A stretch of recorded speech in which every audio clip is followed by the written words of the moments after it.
और अभी यहाँ मुंबई से पधारे हुए हमारे पंडित श्री नीलेश जी साहब, जो कि चारों योग के ज्ञाता हैं, बहुत ही सरल स्वभावी अंतर्राष्ट्रीय विद्वान पंडित श्री नीलेश जी शाह, मुंबई। पंडित जी साहब का व्याख्यान प्रारंभ होता है। नमो अरिहंताणं, नमो सिद्धाणं, नमो आयर्याणं, नमो वच्छायाणं, नमो लोये सर्वसाणम्।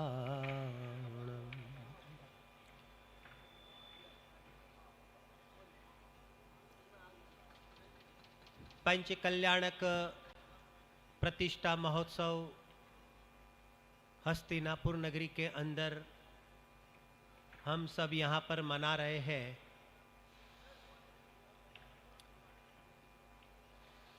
हम सबको पता है कि पंच कल्याणक महोत्सव है वो सम्यक दर्शन का उत्कृष्ट निमित्त कहने में आता है। कई महीनों से देख रहे हैं कि अध्यात्म जगत के अंदर किस प्रकार का प्रसंग बनता है।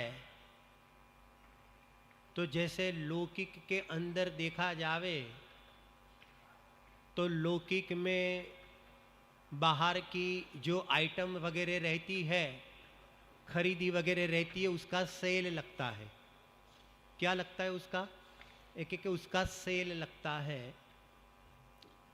तो जब सेल लगता है तो खास करके इंडिया की अगर मैं बात करूं तो जुलाई महीने के अंदर सेल लगता है। मोस्टली हम देखते हैं, बहनों को ज़्यादा पता होगा क्योंकि सबसे ज़्यादा सेल में कौन भागती है। तो कहते कि सबसे ज़्यादा यहाँ पर कहते कि सेल में माल लेने के लिए हमारी बहनें, माता बहनें सब भागती है। इंडिया के अंदर जुलाई में सेल लगता है तो अमेरिका वगैरह के अंदर नवंबर में सेल लगता है। उसको कहते हैं ब्लैक फ्राइडे, और वो भी वहाँ पर बिग सेल लगता है। तो लोग खरीदी करने के लिए क्या करते हैं? तो लोग खरीदी करने के लिए भागते हैं। क्यों भागते हैं? इसलिए भागते हैं कि वो जो माल लेना होता है वो माल यहाँ पर कहते हैं कि आधी कीमत में मिलता है। किस में मिलता है? तो क्योंकि वो जो माल खरीदी करनी होती है तो वो आधी कीमत में मिलती है। लेकिन अध्यात्म जगत में पूज्य गुरुदेव श्री के प्रताप से यहाँ पर 12 महीना सेल लगता है। और ऐसा सेल लगता है, ऐसा सेल लगता है कि बाहर की लौकिक वस्तुओं में तो अकेली महिलाएं भागती है, लेकिन अध्यात्म जगत के अंदर महिलाएं भी भागती है, सासू भी भागती है, बहू भी भागती है, पिता भी भागता है, पुत्र भी भागता है, और पुत्र का पुत्र भी भागता है। पूरी जनता यहाँ पर देखा जावे तो यहाँ पर कहते हैं कि किसका सेल लगा है? तो कि यहाँ पर कहते हैं कि सम्यक दर्शन का सेल लगा हुआ है। देखो तो सही, आज जन्म कल्याणक है ना, जन्म कल्याणक, तो पूरा प्रवचन हम जन्म कल्याण के ऊपर करेंगे, लेकिन अलग प्रकार से जन्म कल्याणक का प्रवचन करेंगे। यहां पर कहते हैं कि वो जो बाहर का जो सेल होता है ना, तो वो बाहर के सेल में भले आधी कीमत भी चुकानी पड़ती है। बाहर का जो सेल लगता है उसमें आधी कीमत भी क्या करनी पड़ती है? 50% ऑफ। तो कहते हैं कि 40% ऑफ, 60% ऑफ। तो उसके अंदर तो कहते हैं कि इस प्रकार की वहां पर कीमत चुकानी पड़ती है। तो यहां पर कहते हैं कि यहां पर भी कीमत चुकानी पड़ती है कि नहीं पड़ती है? अरे बोलो, चुकानी पड़ती है कि नहीं पड़ती है? एक एक चुकानी पड़ती है। सुनो भाई, लेकिन कौन सी कीमत चुकानी पड़ती है? ये रुपयों और पैसों में कीमत नहीं चुकानी पड़ती है, लेकिन पुरुषार्थ की कीमत चुकानी पड़ती है। और यहां पर बाहर में तो ऐसा हो जावे कि भाई वहलो ते पहलो, हमारे गुजराती में बोलता है, जो पहले में पहले आया तो वो माल लेकर जाएगा, माल मिले उसकी गारंटी नहीं है। लेकिन अध्यात्म जगत के अंदर पूज्य गुरुदेव श्री के माध्यम से वहलो ते पहलो नहीं, लेकिन जो भी माल खरीदना चाहता है पुरुषार्थ करके, वो उसकी पर्याय में सम्यक दर्शन की प्राप्ति करेगा, करेगा और करेगा। ख्याल में आया भाई? क्या कहते हैं जन्म कल्याणक? अरे भाई, अपनी पर्याय में भगवान आत्मा का दर्शन होना, वास्तविकता में तो वही जन्म कल्याण। और गर्भ कल्याण क्या होता है? एक एक वो जो भगवान आत्मा का जो अनुभव होता है, उसके पूर्व में जो तत्व विचार की धारा चलती है, तो वो जो तत्व विचार की जो धारा चलती है, वास्तविकता में तो वही गर्भ कल्याण है।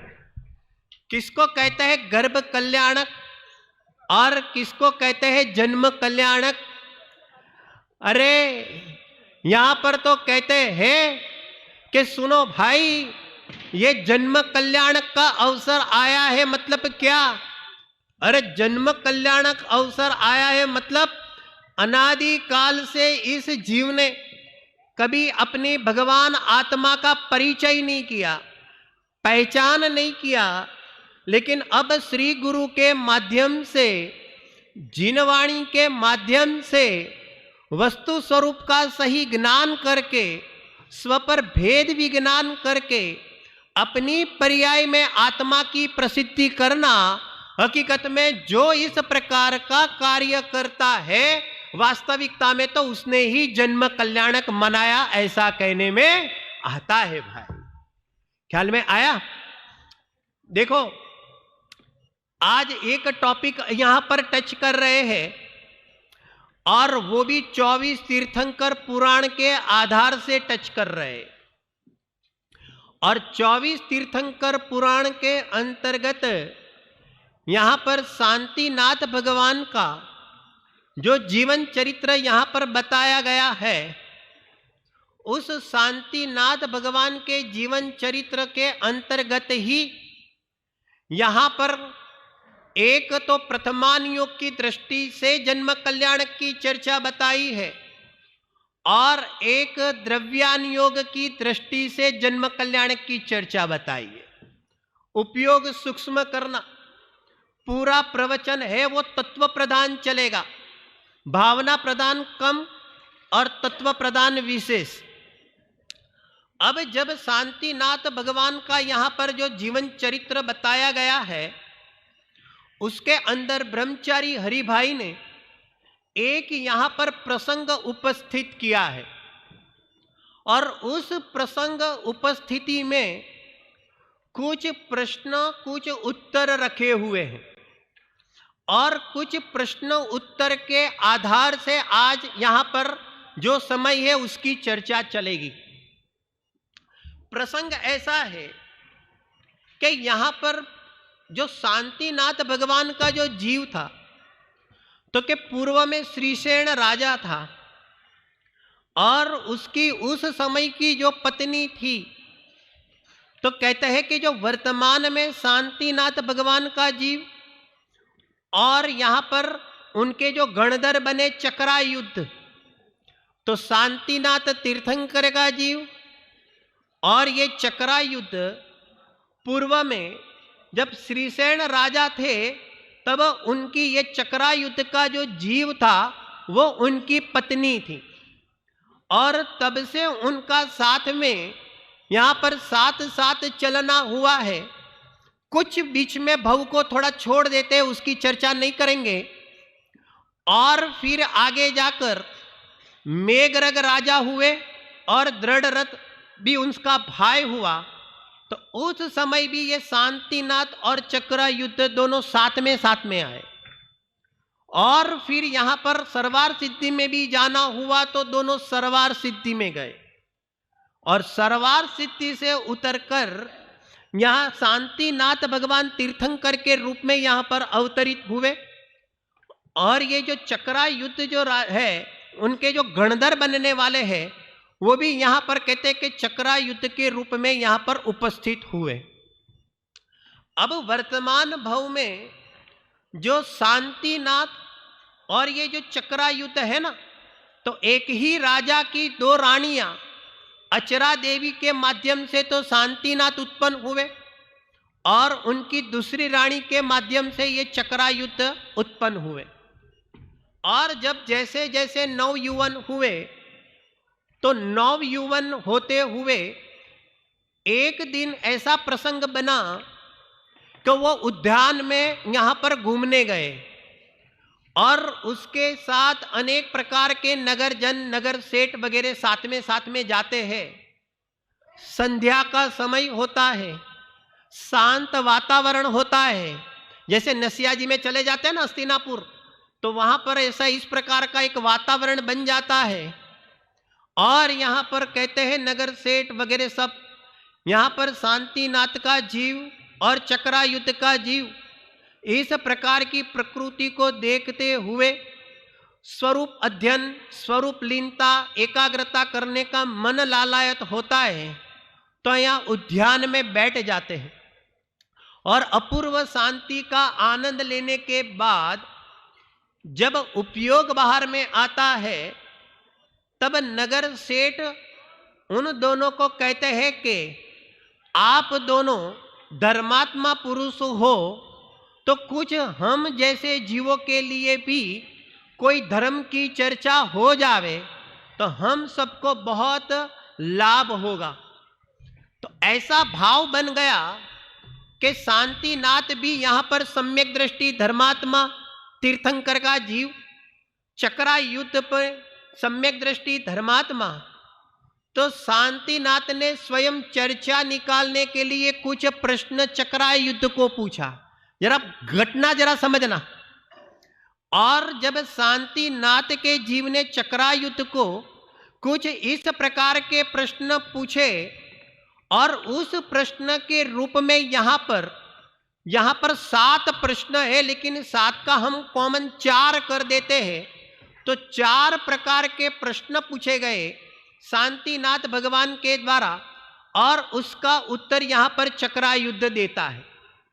इसके अंदर सबसे पहले नंबर का यह प्रश्न है, यह 24 तीर्थंकर पुराण के अंतर्गत यह चर्चा आई है कि सबसे पहले नंबर का यह प्रश्न है कि शुद्धात्मा का ध्यान कौन कर सकता है और उसके लिए किस प्रकार की पात्रता चाहिए। नंबर 1।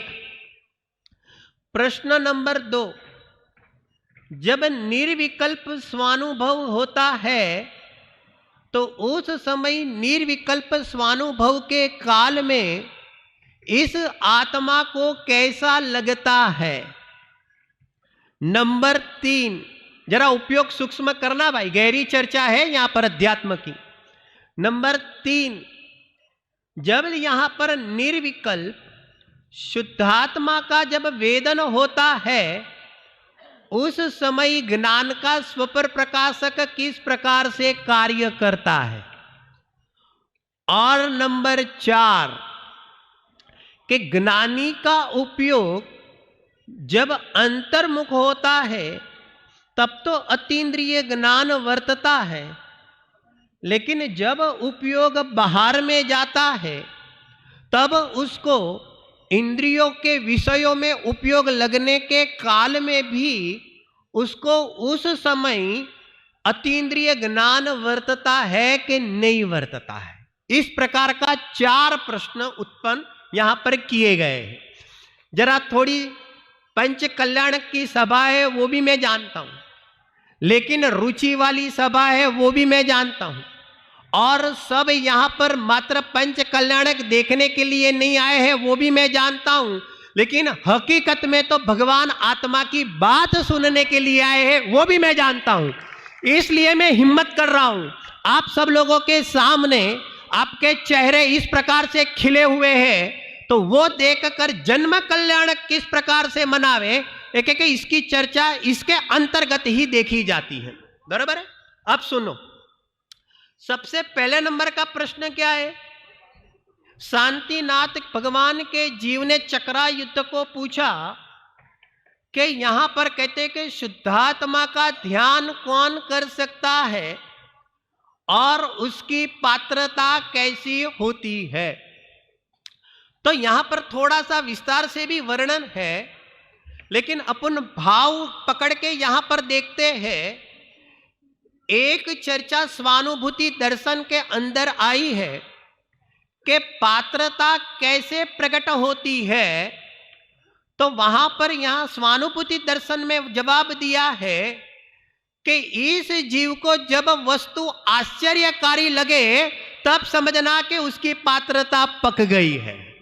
जब भगवान आत्मा की बात सुनते हैं, मोक्ष मार्ग की बात सुनते हैं, राग के अभाव करने की बात सुनते हैं, देह से भिन्न भगवान आत्मा की बात सुनते हैं, उस समय यहां पर जो आश्चर्यकारीपना लगता है, जो महिमा आती है, तो समझना कि उसकी पात्रता यहां पर पक गई है। भाई, आश्चर्यकारी लगना चाहिए, महिमावंत लगना चाहिए। मैं कई बार कहता हूं, अच्छा लगना अलग बात है और पसंद आना अलग बात है। दोनों में फर्क है कि नहीं? बराबर के नहीं? ये महिलाएं साड़ी लेने जाती है ना, साड़ी लेने, बराबर है ना? तो जब यहां पर वो साड़ी वाला भाई वो जो भी साड़ी निकालता है, तो बोलो अच्छी लगती है कि नहीं लगती है? अरे अच्छी साड़ी तो अच्छी लगेगी कि नहीं लगेगी, लेकिन जितनी निकालते उतनी सारी ले लेते हैं। क्या करते हैं उसके अंदर कि जितनी साड़ी रखते हैं वो सारी की सारी नहीं लेते हैं। जब हम कहते हैं कि चलो दूसरी दुकान में जावे, तब दुकानदार कहता है कि क्यों बहन अच्छी नहीं लगी?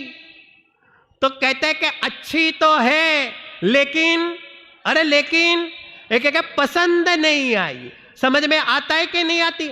घर में बहू लानी होती है ना, तो सारी लड़कियां अच्छी तो लगती है, लेकिन शादी इससे ही करते हैं जो जचती है। जचती है मतलब समझ में आया? अच्छा लगना अलग बात है और जचना अलग बात है। इस तरह से भगवान आत्मा अच्छा लगना कर्णेंद्रिय के माध्यम से वो अलग बात है और पसंदगी का विषय बनना अलग बात है। तो पात्रता किसकी तैयार होती है? एक यहां पर कहते हैं कि पात्रता जचना चाहिए। पूरे विश्व में सर्वोत्कृष्ट पदार्थ कौन है? तो कि सर्वोत्कृष्ट पदार्थ में स्वयं खुद मेरा ज्ञायक स्वभाव है। इस प्रकार से जब जीव को अंदर में इस प्रकार का भाव लगता है, तो समझना कि उसकी पात्रता एक एक पक गई है। समझ में आता है कि नहीं आता है? लेकिन हम कैसे निर्णय करें? हमें कैसा पता चले कि हमारी पात्रता पक गई है कि नहीं पक गई है? सुनो, उसके लिए उदाहरण देते हैं। एक क्रिकेटर होते हैं, क्रिकेटर। बोलो, आप मैं एक प्रश्न पूछता हूं, जो क्रिकेटर होता है उसमें सबसे बेस्ट बैट्समैन कौन बन सकता है? क्रिकेट का तो ज्ञान मेरे ख्याल से इंडिया वाले को तो कहना नहीं पड़ेगा, बराबर है कि नहीं? जो क्रिकेटर होता है, तो मेरा प्रश्न ये कि सबसे बेस्ट बैट्समैन कौन बन सकता है? एकदम सरल प्रश्न है, जरा सुनना। वो ही बैट्समैन बेस्ट बन सकता है कि उसको रात दिन बॉल नजर में आवे। क्या नजर में आवे? अरे क्या नजर में आवे? बॉल नजर में आवे। अरे जब प्लेयर मैदान में होवे, तब तो यहां पर कहते हैं कि जो बॉलिंग करने वाला होता है ना, तो कहते हैं कि बॉलिंग करने वाला यहां पर बॉल डालता है तो भी वो बॉलिंग करने वाला नजर ना आवे, वो फील्डर भी नजर में ना आवे, वो स्टेडियम भी नजर में ना आवे, वो एम्पायर भी नजर में ना आवे, लेकिन सिर्फ कौन नजर में आवे? बोलो कौन नजर में आवे? तो एकमात्र बॉल नजर में आवे। और मैच खत्म होने के बाद भी जब घर पे जाते हैं तब भी बोलो कौन नजर में आवे, तो क्या बॉल नजर में आवे। यहां पर खाते पीते सोते उठते बोलो कौन नजर में आवे, तो क्या बॉल नजर में आवे। तो समझ सकते हैं कि वो अच्छा एक बैट्समैन बन सकता है। बैट चलाने वाला नहीं बोला मैंने, बॉल को एकाग्रता से देखने वाला ही सच्चा और अच्छा बैट्समैन बन सकता है। ठीक इसी तरह से बोलो अच्छा फुटबॉल प्लेयर कौन बन सकता है। अरे बोलो भाई, बोलचाल की भाषा में बात कर रहे हैं, कोई हार्ड नहीं है, बराबर के नहीं। एक अच्छा फुटबॉलर कौन बन सकता है कि इसको भी क्या नजर में आवे, बोलो क्या नजर में आवे, तो क्या बॉल नजर में आवे। यहां से और कोई प्लेयर आता है इसका बॉल छीनने के लिए, लेकिन वो प्लेयर नहीं दिखता है, इसको क्या नजर में आवे, तो क्या इसको बॉल नजर में आवे। तो वो बॉल नजर में आने वाला ही व्यक्ति अच्छा फुटबॉल बन सकता है, फुटबॉलर बन सकता है। ऐसे टेनिस के अंदर भी ऐसा है कि जिसको बॉल नजर में आता है वो ही अच्छा यहां पर प्लेयर बन सकता है। ठीक अध्यात्म जगत के अंदर जिसको सॉल नजर में आता है, सॉल का अर्थ होता है आत्मा, तो क्या जिसको सॉल सॉल सॉल नजर में आता है, खाते उठते पीते बैठते, मैं ज्ञानानंद स्वभावी आत्मा हूं, मैं चैतन्य स्वरूप आत्मा है, मैं ध्रुव तत्व हूं, मैं अकर्ता स्वभावी हूं, इस प्रकार के जिसकी नजर में अपना ज्ञायक स्वभाव जो नजर में घड़ी घड़ी आता है, तो समझना ये पात्रता उसकी पक गई है। उसके अलावा और कोई भी पात्रता चलने वाली नहीं है भाई। कैसे पात्रता, कैसे तैयारी होती है भाई। यहां पर तो कहते हैं कि देव और नारकी भी जन्म लेते ही पर्याप्ति पूरी होने पर अंतर मुहूर्त में समकित की प्राप्ति कर लेते हैं। उसका अर्थ है कि समकित प्रकट करना सरल है, हार्ड कठिन नहीं है। लेकिन जरूरत किसकी है, अरे जरूरत किसकी है, एक जरूरत है अपने स्वभाव का महिमा आना। यहां विकल्पात्मक पने से अपने अस्तित्व का यहां पर भाव भाषण होना वही हकीकत में पात्रता है। ऐसी जो पात्रता, अस्तित्व का ग्रहण, अस्तित्व ख्याल में आना, ऐसा जो अस्तित्व ज्ञान में ख्याल में आता है, अरे भले विकल्प की भूमिका हो लेकिन वो उसका ज्ञान काम कर रहा है अस्तित्व को उठाने के लिए। तो इस प्रकार से अस्तित्व ख्याल में आना वही सच्ची पात्रता कहने में आती है। वही एकाग्रता करते हुए आत्मा की अनुभूति कर सकता है। ख्याल में आता है कि नहीं आता है। अब दूसरा नंबर का प्रश्न पर चर्चा करते हैं। दूसरा नंबर का प्रश्न कौन सा था? दूसरा नंबर का प्रश्न यह था कि जब आत्मा की अनुभूति होती है, जरा सुनना बराबर ध्यान से, जब आत्मा की अनुभूति होती है तब अनुभव में कैसा होता है, वो क्या करता है, वहां पर किसका वेदन करता है, उसका अंदर में उसका वैभव कैसा होता है। तो क्या इस प्रकार के प्रश्न के उत्तर में जवाब देते हैं। जरा सुनना। जन्म कल्याण के समय सौधर्म इंद्र का एक पहले स्टेज बनाते हैं विषय का। सौधर्म इंद्र का बाहर से भी उसका वैभव बताया जाता है। और आज जन्म कल्याण के दिन में वो सौधर्म इंद्र एक हाथी लेकर आता है। बराबर, आज सुबह देखा था आप सब लोगों ने, हाथी देखा था, सचमुच में हाथी देखा था। सचमुच में हाथी कैसा होता है? हकीकत में बालक नाम का अभियोग जाति का देव होता है सौधर्म इंद्र का, और एक पल्योपम की उसकी आयु होती है। और वो अपने शरीर के माध्यम से विक्रिया द्वारा जो जम्बू द्वीप होता है उसके प्रमाण 1,00,000 योजन प्रमाण वो क्या बना देता है, विक्रिया द्वारा वो हाथी का एक रूप बना देता है। जरा सुनना एक एक चीज। और फिर वो जब सौधर्म इंद्र उस हाथी पर बैठकर आता है तो जिनागम के अंदर उस हाथी का वर्णन किया है। और जब हाथी का वर्णन किया तब यहां पर बताते हैं कि वो जो ऐरावत हाथी होता है ना, तो वो ऐरावत एक हाथी के कितने मुख है? तो यहां पर कहते हैं कि 32 तो उसके मुख होते हैं। और एक मुख में कितने दांत है? तो कहते हैं कि एक मुख में 32 दांत है। और एक एक दांत ऊपर एक एक सरोवर है, और एक एक सरोवर पर यहां पर कमल वर्ण खंड है, और एक एक कमल वर्ण खंड ऊपर, आप ज्ञान में इमेज करते जाना, एक एक कमल वर्ण खंड ऊपर यहां पर कहते हैं कि 32 यहां पर कहते हैं कि महाकमल और की रचना होती है। और एक एक महाकमल ऊपर यहां पर कहते हैं कि नृत्यशाला होती है, और एक एक नृत्यशाला ऊपर 32 देवांगनाएं नृत्य करती है। तो 32 इंटू 32 इस प्रकार से मल्टीप्लाई करता जाओ, तो जब हाथी उतरता है तो सूंड ऊपर इतनी सूंड, इतने दांत, इतने सरोवर, इतनी नृत्यशाला ऊपर, और इतनी देवांगना लेकर और नृत्य करती हुई जब यहां पर आती होगी तो वो वर्णन कैसा होगा? बोलो, आपने ऐसा हाथी देखा है कि नहीं देखा है? समझ में आया कहने का मतलब? ये पहले मैंने यहां पर प्रथमान योग के माध्यम से सौधर्म इंद्र का बाहर का वैभव की अपेक्षा से यहां पर उसकी चर्चा की। पहला बराबर समझना, बराबर है? मन के अंदर ये ऐरावत हाथी की क्या कल्पना आप और हम कर सकते हैं, फोटो देख सकते हैं, बन जाता है तो। अभी सुनो, लेकिन आत्मा की जब अनुभूति होती है, अभी ध्यान देना, तब यहां पर कहता है कि वो जैसा सौधर्म इंद्र का जो वैभव बाहर में इस प्रकार का हाथी लेकर आते हैं, तो जगत के सारे जीव अंजायमान हो जाते हैं। अंजायमान मतलब समझ गए?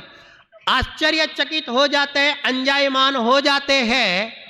लेकिन जब वही सौधर्म इंद्र या तो एक मेंढक का जीव, या तो एक नरक का नारकी, या तो एक सामान्य मनुष्य, या तो कोई चक्रवर्ती, या जब उपयोग स्वभाव सन्मुख करता है तो अंतरंग का वैभव किस प्रकार से काम करता है।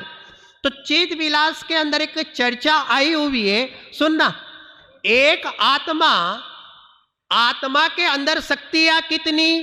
तो कहते कि एक आत्मा के अंदर शक्तियां अनंत, एक एक शक्ति के अंदर अनंत अनंत पर्याय, एक एक पर्याय। सुनना एक एक बात, एक आत्मा के अंदर अनंत शक्तियां, एक एक शक्ति के अंदर अनंत अनंत पर्याय, और एक एक पर्याय के अंदर अनंत अनंत घाट, एक एक घाट के अंदर अनंत अनंत कला, एक एक कला में अनंत अनंत रूप, एक एक रूप में अनंत अनंत सत्ता, एक एक सत्ता में अनंत अनंत रस, एक एक रस के अंदर अनंत के अनंत भाव, और एक एक भाव के अंदर अनंत अनंत प्रभाव। ऐसा अनंत करते जाओ, अनंत करते जाओ, अनंत करते जाओ। जब अनंत गुणों का अनंत प्रभाव जब एक साथ आत्मा में उछड़ता होगा, उसको कहते हैं स्वानुभूति दर्शन।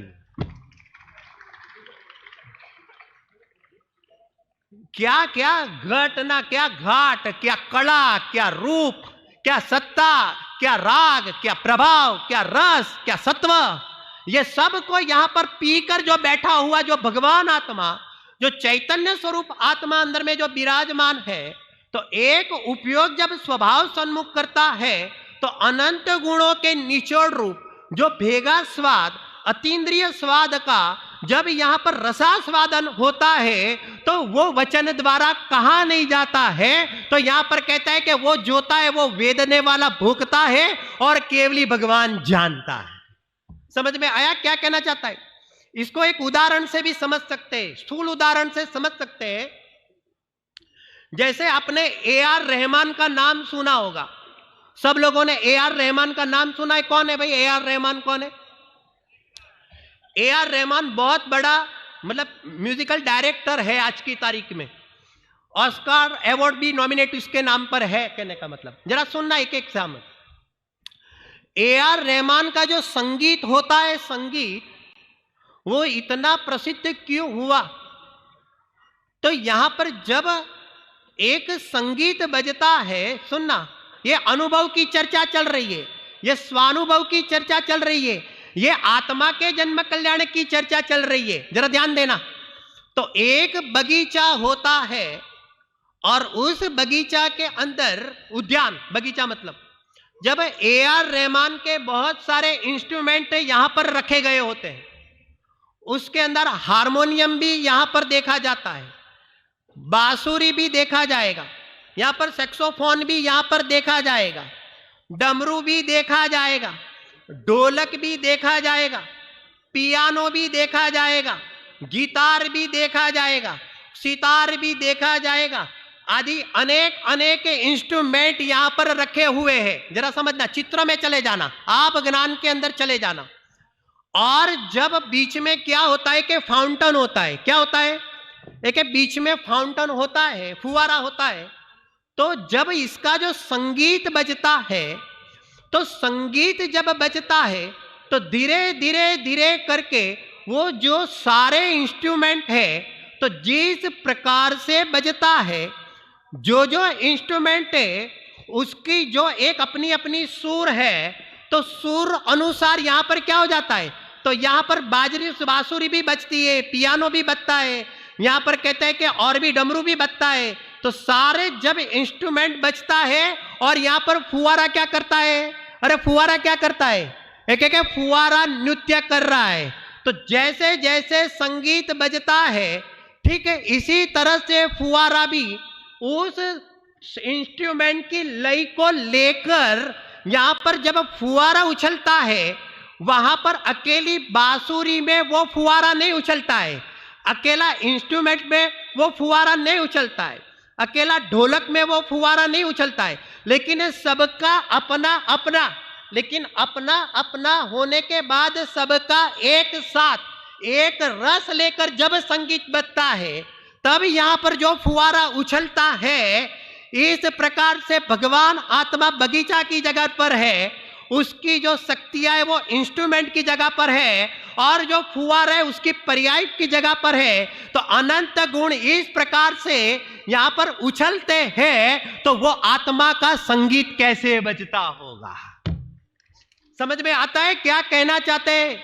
यहां पर अकेली बांसुरी बजाएंगे तो वो टेस्ट नहीं आएगा, अकेला ढोलक बजाएगा तो वो टेस्ट नहीं आता है, या अकेला वायोलिन बजेगा तो वो टेस्ट नहीं आएगा, लेकिन सब मिलकर बजाते हैं तो एक अपना निराला टेस्ट आता है। ऐसे ज्ञान का लक्ष्य करेगा तो अतीन्द्रिय आनंद नहीं आएगा, सुख का लक्ष्य करेगा तो अतीन्द्रिय आनंद नहीं आएगा, या प्रभुत्व का लक्ष्य करेगा तो क्या अतीन्द्रिय आनंद नहीं आएगा। लेकिन एक भगवान आत्मा का लक्ष्य करेगा तो आत्मा के आश्रय से यहां पर जितने सारे गुण हैं, वो गुण जब अपनी परिणति के अंदर जब उछलते हैं, अलग अलग नहीं लेकिन एक साथ एक रस लेकर जब उछलते हैं, और उस समय जो अतीन्द्रिय आनंद का वेदन होता है, इसको यहां पर स्वानुभूति कहने में आता है। समझ में आता है कि नहीं आता है। इसके लिए मैं कहता हूं ऐसा अतीन्द्रिय आनंद क्यों आता है, जरा सुनना। सब एक आत्मा के आश्रय से जब अनंत गुण है, जरा सुनना, उपयोग सूक्ष्म करना। एक आत्मा के आश्रय से जब अनंत गुण है, तो एक अभेद आत्मा को लक्ष्य लेने पर आनंद आता है। एक एक का लक्ष्य करेंगे तो आनंद क्यों नहीं आएगा। सुनना, एक एक का लक्ष्य करने पर विकल्प की उत्पत्ति होती है। दूसरा, एक आत्मा के लक्ष्य करने पर, एक आत्मा का जब लक्ष्य करते हो तो आत्मा के आश्रय से जितने भी अनंत गुण हैं वो स्वाभाविक रूप से कार्यरत होते हैं। आनंद समझना, आनंद तो जब स्वाभाविक रूप से सब एक साथ मिलकर जब यहां पर सपोर्ट होते, एक दूसरे के सपोर्टर होते हैं, और सब एक दूसरे को मिलकर जब काम करते हैं, तो उसका क्या होता है, एक अलग प्रकार का अभेदपने से आनंद आता है। इसको जरा समझना, और एक अलग ढंग से देखते हैं कि घर एक बहुत बड़ा परिवार है, और बड़े परिवार के अंदर मान लो कि 4 लड़के हैं, 4 लड़के की बहुएं भी है और उनके अपने अपने 2-2 3-3 पुत्र भी है, पौती भी है, पूरा हरा भरा घर है। अब आप मुझे ये बताओ कि 4 बहू है और इनके भी लड़के वगैरह सब मिलकर है, पूरा परिवार। अभी शादी का प्रसंग होता है, बराबर के नहीं? तो बोलो 2 बहू तो यहां पर ठीक ठाक चले और 2 बहू रूठ जावे तो बोलो शादी के प्रसंग में आनंद आएगा कि नहीं आएगा? समझ में आता है मैं जो बोलना चाहता हूं? कि 2 बहू रूठ जावे और 2 बहू ठीक ठाक चले तो बोलो आनंद आएगा, वो प्रसंग पार पड़ेगा कि नहीं पड़ेगा? तो क्या क्यों नहीं पड़ेगा? अरे क्यों नहीं पड़ेगा? मजा नहीं आया। आप समझ गए क्या कहना चाहते हैं? अंदर में भाव समझ सकते हैं सब लोग, मजा नहीं आता है। लेकिन यहां पर ऐसा हो कि जैसे आत्मा में ऐसा क्या हो सकता है कि 2 गुण तो स्वभाव रूप काम करे और बाकी के जो गुण है वो बैठे रहे, निठल्ले बैठे रहे और पूरा विभाव रूप ही काम करे, तो बोलो आत्मा के अंदर आनंद आएगा कि नहीं आएगा? तो क्या आत्मा में आनंद नहीं आएगा। उदाहरण एक देश होता है, एक देश के रूप में समझना, लेकिन अंदर में ये घर परिवार क्यों चल रहा है, ये हरा भरा क्यों है? इसके लिए है कि हर बहू पूरे घर का काम करती है। जैसे एक बहू कपड़ा धोती है तो पूरे परिवार का कपड़ा धोती है, एक बहू खाना बनाती है तो पूरे परिवार का खाना बनाती है, एक बहू पूरे घर को मेहमानों को संभालती है तो पूरे सबके मेहमानों को संभालती है।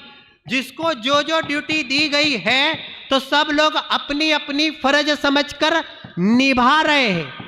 भले भोजन एक बना रही है लेकिन सबको पहुंचता है। समझ में आया? कपड़ा एक धो रही है लेकिन सबको पहुंचता है। ऐसे जानने का काम ज्ञान करता है लेकिन चेतना सब में है। पुरुषार्थ का काम वीर्य करता है लेकिन सब गुण उछड़ रहे हैं। सुनो, अजड़त्व शक्ति एक जड़ रूप नहीं होती है तो सारे गुण जड़ रूप नहीं होती है।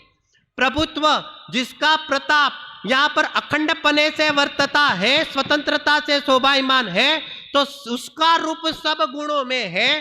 तो ये सारे के सारे गुण यहाँ पर कहते हैं अपनी अपनी शोभा को लेकर यहाँ पर उठते हैं। हर गुण एक दूसरे का, एक दूसरे में रूप और उसका रूप वहां, और उन सबका मिलाकर एक साथ जब काम होता है तो यहाँ कोई डिस्टर्बेंस नहीं है, कोई प्रॉब्लम नहीं है। तो यहाँ पर ऐसे प्रसंग में यहाँ पर क्या हो जाता है कि शादी के प्रसंग में क्या होता है, एक सब आनंदित होता है। तो सब आनंदित होते हैं तो एक ग्रुप फोटो खींचते हैं। ठीक है, इसी ही तरह जब आत्मा की अनुभूति होती है तो उसका भी क्या होता है, अरे क्या होता है, एक ग्रुप फोटो खींचते हैं। ग्रुप फोटो के अंदर कौन बाकी रहता है? एक ग्रुप फोटो में कोई बाकी नहीं रहता है। ग्रुप फोटो में बोलो कौन सी शक्ति का मुंह चढ़ा हुआ है? एक ग्रुप फोटो में कौन सी भी शक्ति का मुंह चढ़ा हुआ नहीं है, लेकिन सब एक दूसरे को हरे भरे, क्योंकि उसका अधिष्ठाता एक भगवान आत्मा है। तो ऐसे आत्मा का लक्ष्य करने पर, अभेद की दृष्टि पर यहाँ पर जो पूरा ग्रुप फोटो खींचा जाता है वो आनंदित और उल्लासित देखने में आता है। इसलिए एक आत्मा की अनुभूति के अंदर ये सारा का सारा गुणों का, अनंत गुणों का निचोड़ एक रस रूप जब वेदन में आता है तो ऐसा वेदन आता है कि कछु अब सुहाता नहीं है। शांतिनाथ भगवान चक्रवर्ती के पद में थे और जब चक्रवर्ती के पद में जब उनको पूछा जाता है 96,000 रानियों का भोग कैसा लगता है, तो जवाब आता है मजा नहीं है। भगवान आत्मा का भोग कैसा लगता है, तो क्या इधर मजा ही मजा है। गुरुदेव श्री का वचन अंतिम पूरा करता हूं। बाहर में रानियों की तो मर्यादा होगी, बाहर में रानियों की तो मर्यादा होती है, किसी को 10, किसी को 20, किसी को 100। अरे चक्रवर्ती हो तो भी 96,000 से ज्यादा रानियां नहीं होती है। लेकिन भगवान आत्मा की अनंत रानी है। कितनी रानी है? अरे भगवान आत्मा की अनंत रानी है। बाहर की रानी पाप के उदय में मुरझा भी जावे, ऐसा होता है कि नहीं? क्या बोलते हैं आप हिंदी में? बाहर के पाप के उदय में रूठ भी जावे, लेकिन भगवान आत्मा की रानियां एक भी रूठने वाली नहीं है। बाहर की रानी तो उसका तो नियम से वियोग होने वाला है, लेकिन ये जो रानियां हैं, अगर चैतन्य स्वभाव साथ में है तो उसके साथ चलने वाली ये सादी अनंत काल तक अनंत रानियां साथ में साथ में साथ में साथ में साथ में साथ में साथ में चलती है। ऐसी आत्मा की अनंत अनंत रानियों का एक आत्मा भोग करे, इसको यहाँ पर स्वानुभूति कहने में आता है। पर इस प्रकार की आज जन्म कल्याणक किसका है? अरे हर गुण का जन्म कल्याणक है, जीवत्व का भी जन्म कल्याणक है, सुख का भी जन्म कल्याणक है, और अभेद विवक्षा से भगवान आत्मा का जन्म कल्याणक है। इस प्रकार की स्वानुभव गर्भित बात इसमें आई है। हम सब भी हमारा प्रयोजन एकमात्र शुद्धात्मा की उपलब्धि, ऐसे स्वभाव की दृष्टि पूर्वक चैतन्य स्वभाव की आराधना करे और परिणति के अंदर स्वानुभव प्रकट करे, ऐसी मंगल भावना से ये बात हम समाप्त करते हैं। बहुत ही पंडित जी साहब, नीलेश जी साहब, पंडित जी साहब ने बहुत अद्भुत व्याख्यान यहाँ किया। आदरणीय पंडित श्री नीलेश जी साहब आज किसी की पहचान के मोहताज नहीं, पूज्य गुरुदेव श्री के अनन्य भक्त हैं।